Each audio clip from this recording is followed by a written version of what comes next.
Hello, patrons. It is Thursday, December 20th, and this is your Cup of Jones. Hey, allies, Brandon Jones here. Happy holidays. Happy New Year. We did it. It's the end of 2018. It was a wonderful year for Easy Allies. This might be the last thing that I record for Easy Allies for the year. This is the last video episode of Cup of Jones. Not really sure what I'm going to be doing next week. This is not live. This is a pre-recorded episode. And so thank you to everyone for all of your contributions for 2018. We can talk about business really quickly, and then I want to get into a quick editorial about my personal stuff, my excitement about moving into the studio that we are working on right now. Quick studio update. Met with our set designer, have been talking to contractors, people who are going to be doing construction in the space. Everyone's really excited. Our set designer's really excited. We are now in the concept phase where we're actually figuring out specifically what is our desk going to look like, what is the background going to look like, what is the streaming space going to look like, how much money do we want to spend in the studio, in this stage, the desk space, versus how much money do we want to spend in the streaming space, how far really would that money go with all of the technology that we're looking at.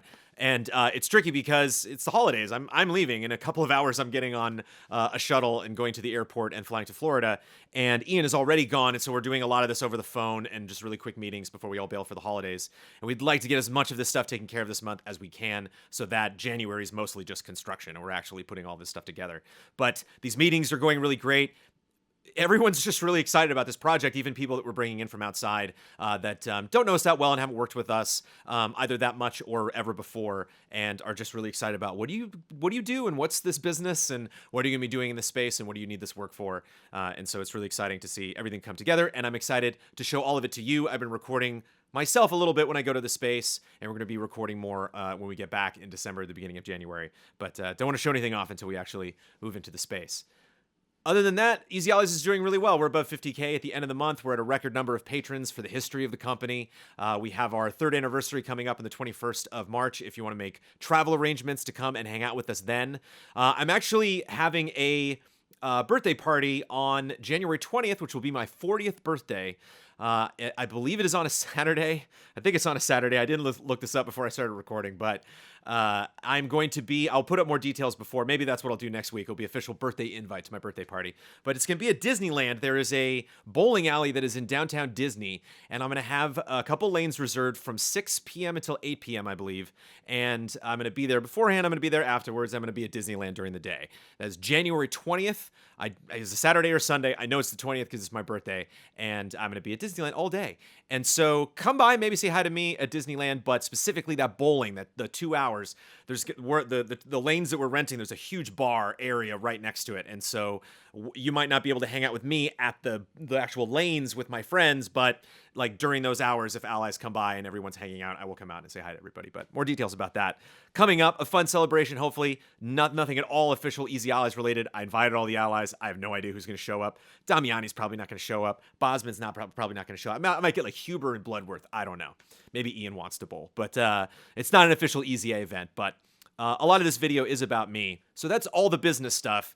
Business questions and personal questions I will take from last episode. I will take from the last Patreon post, from this Patreon post, potentially the next one. Maybe we'll do some just, huge blowout 4 or 5 hours. Depends on how many questions all of you are interested in giving. There may be some personal questions at the end of this episode because I want to talk about me.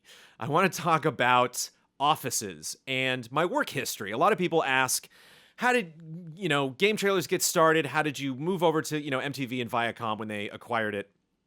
And I don't want to talk about the actual acquisition process. I want to talk about offices.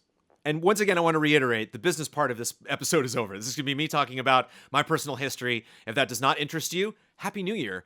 I will again post next week, but Thursday the 3rd, maybe? I think the 3rd of January 2019 will be the first episode 2019 live of Cup of Jones. I will be back from vacation, and we will do it live, and we'll go through all those questions. So if you're not interested in my silly history or my stories leading up to a studio, Happy New Year. We will chat soon, live. But if you do want to hang around and get a little bit of a history lesson about me and the stuff that I was working on, I don't want to tell you just because it's more information about me, but I just want to emphasize, because I'm going to spend the next couple months telling you continually again and again, thank you, thank you, thank you for us moving into the studio. And I know it sounds exciting because potentially you've seen what we were able to do with the studio at Defy Media. A lot of you met us at Defy Media. A lot of people weren't around before that, so like you didn't watch Invisible Walls, you didn't see the studio space when we recorded things in that old office. You might not have seen the button sketches until we did until after you found out about Easy Allies and maybe you went back in the past to watch that stuff. But I know a lot of people met us at that Defy Media stage, and I did some notes. And Defy Media is very close to the bottom, and there's just a lot of other places that I worked, a lot of other offices that I had. And I just want to, as briefly as possible, trust me, I'm tired. I want to go on vacation, so I will go through this as briefly as possible. A quick history about the different places that I've worked in and why it's so monumental what we have achieved, not just the 9 of us, obviously, but all 8,000 plus of you, as far as creating this space and making this. I still have to pinch myself. Like, I can't believe that we're moving into this space and actually making this possible, which is so crazy because we want to make these decisions as fast as we can, but it's such a big event that, we want to take our time and make sure we're doing everything right. So here we go. Go back in time to the 1990s. I am in high school. I graduated from high school in 97, and then I graduated from college in 01. In the 90s, I'm a gigantic fan of George Lucas.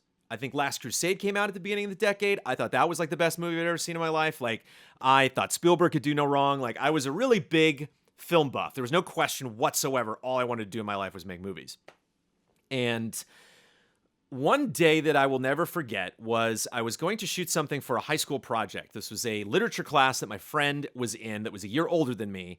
And he had to do a project where he had to tell a group of youngsters the story of Grapes of Wrath. And I don't know if everyone had to do Grapes of Wrath or if they just handed out a bunch of really heavy books and then you had to explain to someone that was younger basically the most important points of that book. So you could leave out all of like the really, dramatic stuff, the stuff that would just kind of fly over their heads. And my friend got Grapes of Wrath.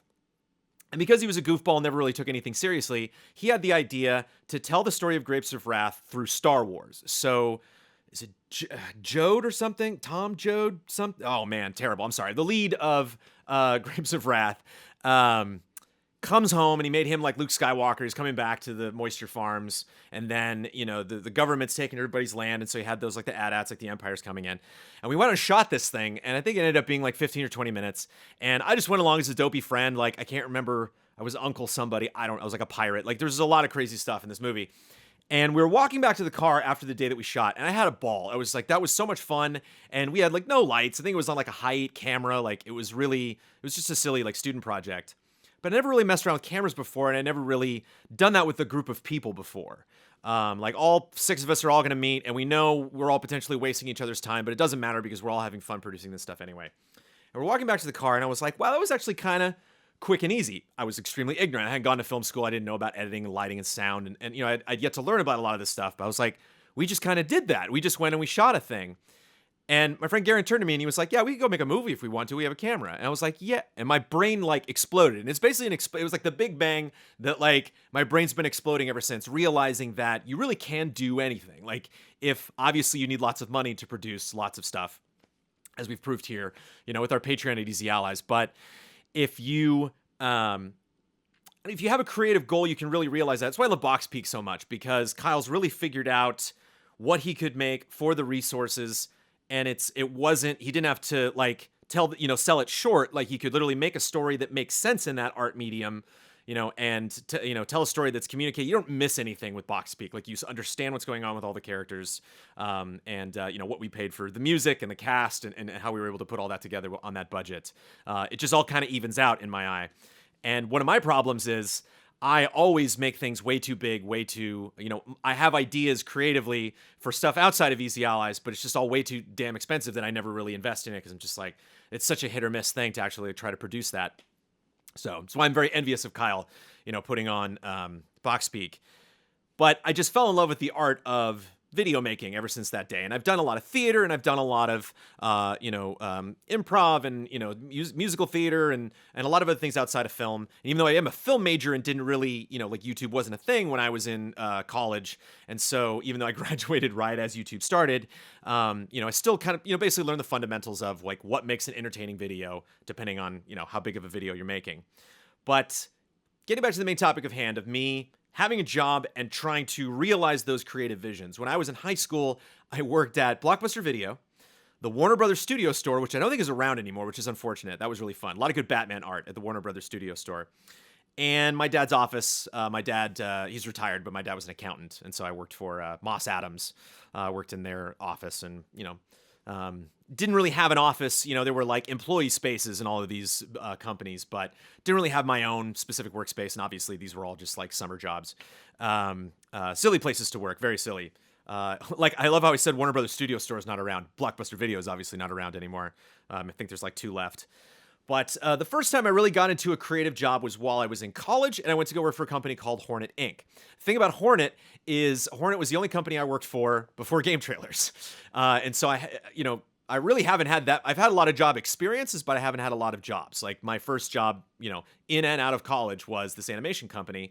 They're now called Famous, and they produce TV commercials, amongst a bunch of other stuff. But at the time, they were called Hornet Inc., and it was an animation company, and I went to work for them. I eventually edited video for them, but when I first went to work for them, I was just, licking envelopes and general secretarial duties. They were family friends, and so I was just kind of helping out. I actually just interned there for a while, and I didn't get paid for a long while, and then they had a bunch of animators, but they didn't have any video editors.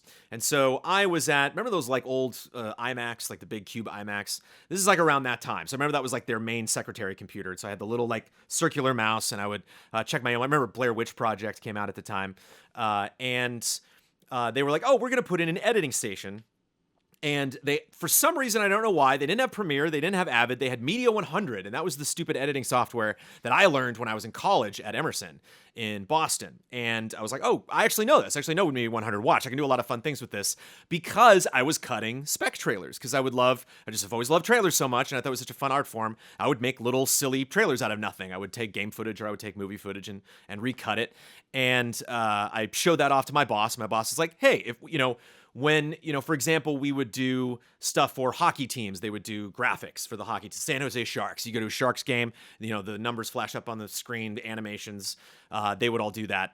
And they were like, we had to get all this hockey footage. We need like an editor. We need somebody who's good with music and can take footage and edit music. And I was like, I love doing that. So they're like, great, well, you'll edit on this machine.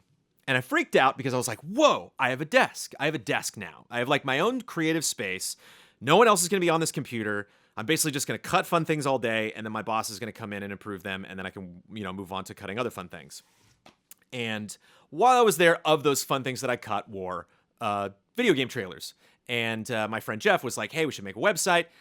We buy GameTrailers.com, and then a couple months later, GameTrailers.com takes off. But it's my first office area. That office knocks down a wall between another office, and there's this big blue room that they open up, and then I go moving in between this main room. They get these really nice bays. They get 2 really, really nice computers and computer bays and a big glass wall between them. And funny story, actually, the editor that took over for me, so initially it was me and another guy, Derek, I think.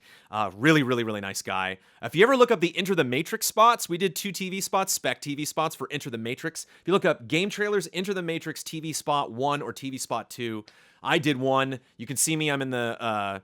actually a building where Moss Adams used to be in. I'm in the lobby of a building. I got knocked over by this lady who's running. And then this other one that a guy did was more comedy focused. And that was Derek that was next to me. But we these really, really sweet edit bays. We had a couch in there and or like glass walls, and it was really fancy. And I gave that up to move over to where Game Trailers moved in the Hornet offices, because we worked on Game Trailers in that office, because my boss at Hornet at the time was very much invested in Game Trailers, is now at Spike Entertainment and has moved on to cooler stuff at Viacom. But when I left that editing space, the guy that took over for me, whose name I do not remember, is actually the very first person to ever VO a review at Game Trailers, and that was our Brothers in Arms review for the Xbox. And I was in San Francisco at the time. I had recorded it and then left, and then they made changes to it, the script, after I had left. And we're like, oh, we're going to get this guy to re-record. I then did God of War and many, many more after, but that very first one was not me, and it was this guy, Jeremy? All these weird names are coming back to me. Anyway, So Hornet goes on in this other side of the building, and I move into this big blue area. And that big blue area was like Game Trailers. That was where Game Trailers was born. That's where we built our own little custom silly booth that I used to do VO in. That's where we would set up all the PCs that would render all the trailers with Sorensen Squeeze, and we would unplug them all, during the day, so we could use the same license on all of the PCs, and then we would plug them back in at night to play Battlefield 2, and that's where the review format was born. I wish at the time I could go back and just grab myself and be like, make a podcast, because like we thought podcasts were the silliest thing in the world, and then of course we eventually did that. But I didn't. We just had a bunch of desks everywhere, so like I was just moving all day. I was like in the booth, and I would sit at these various stations, and I would talk to all the various editors. We brought editors in, and they basically wrote their own review. So if you saw a review in those early days, that was the person writing it was also the person cutting it. It wasn't until we moved to Viacom that really split up those teams. And so I didn't really have a space, but we had our own company. It was really, really exciting, but didn't really have my own space anymore. And then we get acquired by Viacom, specifically MTV Networks, but we move over to Viacom. We moved to Santa Monica. They are no longer in this complex, but we moved to this big complex that Viacom used to have by the Water Garden in Santa Monica. And there were multiple buildings in that complex. Paramount was down the street, and I basically worked in 3 separate offices. The first office that I worked in, there were like 6 office spaces. 3 of those became editing bays. One of those became like storage, I think. And then Brent Phillips, who built EasyAllies.com and Sifted.net and GameTrailers.com versions like 3, 4, and 5, I think, took one of those offices. John Slusser, who's my boss at the time, took another office, who founded Hornet Inc. And Jeff Groats, the guy I co-founded GT with, took another one of the offices. I didn't care. I was going to be working with editors all day. I was up on my feet, moving around. I had a space where I could set up a TV and capture game footage. I'm like, I don't need an office, whatever. Take an office. So that was fine. And then we move over to around the area where Michael Damiani starts working for the company. I meet Daniel Bloodworth for the first time, and that's where we bring in Shane, and that's where Shane really flourishes. He gets his own office in that space, and I get a desk out in front of his office. So I'm basically directly working with Shane as creative director. He's the editor-in-chief, and I'm working features, he's working reviews, and we're both pumping out like all these videos with this huge influx of employees that come in. But still don't have an office, just have my own desk. But I'm loving it because, again, I'm just moving all the time. I'm meeting with other people, checking on edits and checking with, tech, and I'm just friends with everybody in this company because we personally hired everybody, and so I'm just checking in on them every day. Don't really need my own space, but it's in that space after a while that I do get my own office, and I remember just freaking out about that. It was so much different than when I first had that editing bay. It was like, I have my own space now. I can close the door. I can take private calls. That was the office we did the Metal Gear retrospective in. I did the Final Fantasy retrospective in that office. Game Trailers made the shift from into HD, using a lot of equipment that was in that office. Ryan Stevens comes on, Justin Spear comes on. Like that was really when it was just crazy, the amount of output that we were doing, and I could really just kind of think. It's when Jeff Keighley comes on and starts working on Bonus Round. The idea of doing the E3 coverage that we did is just kind of starting to take shape. GTTV starts. So that's when it was just crazy. There's so many spinning wheels and so many things that other people are working on that I'm not working on at all. That's when that kind of stuff begins. Then we make the third move at Viacom. I get another office. That is my office directly. That's the office we shot all the button stuff in. This was kind of the main heyday of GT. That's when we just had our super kick-ass E3 coverage. We're doing countdowns. We're just producing a lot of stuff. For many years in that space, I stopped doing reviews. I stopped writing them. I still voiced them, but I didn't write any reviews anymore. I came out of review retirement for Grand Theft Auto 5. And I'm just pumping out features. I got, after a while, a booth in my office. I remember, they're like, oh, we don't know where to put the booth anymore. And I'm like, put it in my office. So, are you willing to make that sacrifice? It's it's rad. I don't have to go anywhere. I can just take 5 steps and step into the booth. And it is in that office, it's in that space that Game Trailers is sold to Defy Media. Move over to Defy Media, also get my own office. We're in a very heavy space with a lot of the other people that are working Defy Media. Warp Zone's literally in our space. We have this room and this room and this room, and Warp Zone's in the corner. And so we became really good friends with them. Smosh is way on the other side of the building. We're also aware that there's some other Defy Media building that we visit and go to for a couple of important company events. We eventually moved there. And the big difference there that was kind of nice is we were very secluded. We were actually like in our own corner, and like there wasn't a reason to walk over in our corner unless you were meeting very specific people. There's one conference room, so like every now and then we'd have people walking around there. But we were very secluded. Our stage was a little bit far away, but again, it was in like a weird corner of the office, and so we kind of had that space to ourselves, and that was nice. And I had my own office, which was nice, even though somebody stole an iPad out of my office, which sucked. People stole my first 360 that I bought also got stolen from MTV. That sucked. From a closet that was locked. I literally like bought it and then was going on vacation and stored it in there and then came back from vacation. It was gone. I was like, well, buying another 360, I guess. So the thing I want to focus on with all of these things, you're like, cool story, bro. But like the thing I want to focus on is just the work that I was doing and the attention that I was given in terms of having my own space. And what's interesting about this new space, we have 6 rooms. None of us are getting our own offices. Like, Ian will definitely have command over that control room. Huber will definitely be in the green room all the time. Blood will probably be in the library chronicling things. And Bossman and Don will be in the office space that's just desks. You know, Damiani will probably be in there a lot capturing footage because he said he really wants to come into the studio, start doing that more. The streaming room we're all going to be in, and the stage as well, obviously. But none of us have our own, like, you know, signs on our names on the door. You know, we don't have like a little plaque where it's just like, no, this is only where Brad sits. And the thing that's really interesting about this move to start focusing specifically on where we're at right now with Easy Allies is, also we were in my garage. There was that step that I kind of skipped over. Is that it doesn't really matter. Like I didn't even think about that when I saw that there were 6 rooms. Like when Ian and I first went to go see the place, we were like, whoa, this could totally work. And Ian's like, yeah, we shouldn't have our own offices though. And I was like, oh yeah, I didn't even think about that. And it's not really about vanity. Like, it's nice. You know, Blood and I managed, game trailers when we were at Defy Media in both of those spaces. And it really helped us to have our own, offices so that we could close the door, have private conversations. My boss at the time at Defy Media had a lot of private meetings, not personal, but the private business meetings with me. And so, like, it was nice to have a room, door that we can close. And in a sense, we can get our own privacy. I'm sure sound is going to be much more muffled when we actually, like, move all of the furniture and everything in there and there's more bodies. You can probably, find a space, go into the bathroom, close the door, and, like, have a moment, or just go outside. Or gain access to the roof. We shouldn't be up on the roof, but I'm so tempted to go up there and shoot stuff. But here's the crazy thing. In all these places that I've worked, when I worked at Hornet, there were animators all over the place. I had my own space, but I had a boss, and that boss had the right over the space that I was in. I could never, like, close a door or hold, block myself from things that were happening at work.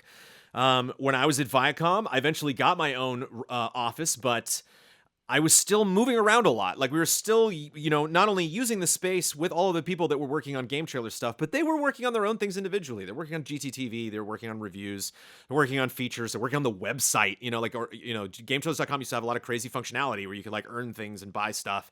And so there were the people that operated that. We had a fan movie upload system. There were people that were curating all of that content. And plus, there's, like, Viacom. Like, you would go to get a cup of coffee, and somebody would be, like, from Paramount or from Comedy Central or from Nickelodeon, or you just meet all these crazy people. So it's very distracting. There were a lot of big Viacom company projects and company outings, and they would have, like, In-N-Out come to the parking lot, and we would all, like, go and have beers in the middle of the day. And so there's just a lot of. It was really interesting moving to this, like, big corporate culture. Same thing at Defy Media, also in their own way. You're next to Clever, you're next to Smosh, you're next to Screen Junkies. There's people around you, like, doing a lot of very exciting things.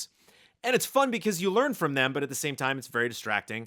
Warp Zone, even in the game space, was very different from the stuff that we were producing. And so it was fun being near them. But the idea, and I'll leave you with this. I have no idea how long this episode is, but the idea that now with this company that we've created, that officially starting in 2019, no one's steering the ship. No one's in charge. Blood and I are managing it, as managing director and editor in chief. But, like, those really are just silly titles. Like, we are all equal partners in this company. We're all equal partners in this space. Now, 100% of the finances of Easy Allies are all funneled through, like, a checking account that we all, manage evenly. And whenever I go to the space, whenever I walk through the front door of this studio, it's going to be our own space. there's no one else. There's no reason for anybody to be there doing anything if they aren't Easy Allies. It's really creepy going there now when no one's there, and going to all the spaces and knowing like how loud it's going to be, how busy it's going to be, how much stuff is going to be happening there at any given time, and how that busyness is just going to get crazier and crazier and more. And the fact that all of that is going to be contained in the singular vision that is this company. That vision has been contained up to this point in one room where, if you want to talk about stuff that's going to be on the podcast, if you want to figure out what we're going to be group streaming, if you want to talk about sponsor stuff, or have a meeting where we pick top 10s, or talk about other crazy business things, or just have personal conversations, or talk about the games that you're playing, or, shoot the podcast or do a group stream, do anything. Like, it all has to be done in this one room. And, it's just amazing that we haven't all, strangled each other, because it's really been a tight space, and it's really been a creative challenge. It hasn't been difficult. We're all extremely blessed here to work, to have the jobs that we do, and have Easy Allies, have you all as a community support us. But it's been an interesting ride, and it's just crazy to think of this new space we're going to have. I find myself when I go to the space now and I'm by myself, just kind of wandering up into the hallways and looking into every room, and like I can really see it. I can really visualize everybody that's going to be in there. And I don't want to oversell it. That's something I'm really scared of doing in the next couple of weeks, is just being like, it's going to make all of your wildest dreams come true. It's going to be weird. It's going to be different. It's going to be a new thing, a new phase for this. And the point I'm making, that I hope I communicated to you without rambling on too much, is that it's not just a change of like, oh, cool, we got an office. That's going to make storing stuff easier. Or like, yay, our desk is going to look shinier, and so that's suddenly going to make everything better. It's this whole idea of ownership, and the fact that it's all of ours, that we get to share this thing together, and that I, for the first time, again, as I told you at the beginning of this episode, I'm going to be 40 years old next month, and that I can begin this new decade, this new era of my life, and have access to and look forward to not only producing the same things that we've been producing this whole time, but really just try to think of like what other possibilities are there that we can do with this space, with this group, with this community, with this Patreon, with this industry. And it's absolutely incredible. Does it make sense? Do you get it? You understand what I'm saying? Like, it's just nuts that that this is ours, all of ours. And there you go. That's the episode. That's my editorial. That's what I'm thinking. That's where my head is at as we wrap up 2018, as I take some time off, literally in just a matter of hours, and take a breather and really look ahead at like what needs to be done, and hopefully deliver some fun surprises and some things that all of you that have been supporting us for so long will enjoy. I have no idea where your anticipations, where your expectations are at, but hopefully you continue to enjoy Easy Allies in the future. Hopefully you can tell some other people about it. We can grow in a fun way, yeah, all sorts of ideas. Again, I'm starting to wander, but so cheers to all of you. Thank you so much for this year, for this studio, for tolerating this video and listening to this whole thing if you did. Again, I will take all of your questions, but if you're just like full of personal questions now, maybe don't throw them all at me at the beginning of 2019. It's going to be a long year. We will get to it eventually. And we will be delivering updates on the studio as fast as we can possibly get them to you. There's obviously a lot of things that we got to figure out, but I, like you, am dying to get in there and dying to settle this stuff up. It's frustrating because I look around at some equipment and I'm like, we don't have the new stuff, but like we could just take all this equipment right now and move it over there and just do all this stuff there. We do have internet set up. We do have the keys. It is our space. Yeah, I'm just going around in circles, but it's crazy. I don't want it to end. It's been too fun of a year. So thank you very much. I'm parched. Cheers to you, patrons of Easy Allies. Again, I will do a post next week, but we will be back on January 3rd with a new live episode. I hope this episode helped communicate how much all of this means to me and give you a perspective on, how much of an impact this can have, even potentially on someone like me that's been involved in all sorts of different crazy things in this industry. It's nice to know. It's fun to be surprised by this industry, surprised by these big companies, surprised by games, surprised by artists that put together all this stuff. And nothing surprises me more than the support of our wonderful community. So thank you for all the fun surprises this year. Cheers.